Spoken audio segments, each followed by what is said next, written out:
More than half of Africa's population don't have electricity.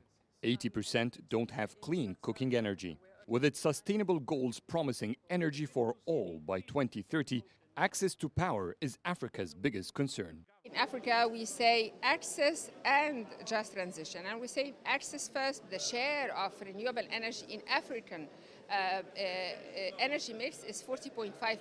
That is the highest in the world. However, we need to increase that, and we will increase in the share of clean energy in our energy mix because we have them in our continent and we don't need to import them. The continent's entire electricity grid amasses for about 250 gigawatts, a fraction of one developed country. Last year in COP27, Africa published a common declaration for just and equity energy transition. They still stand by it in COP28. It sets a target to double its power grid capacity by 2030 and then grow this new 500 gigawatt capacity fivefold to meet developmental aspirations. If we really need to make a big difference in this area, we're talking about investing about 500 billion by 2030, about 2 trillion by 2050. That is a lot of money that we cannot have from public sources. Strictly speaking, you can say that Africa is actually already net zero in the sense that if you think about the amount of sequestration that the continent has and the amount of emissions that it does have, you can say that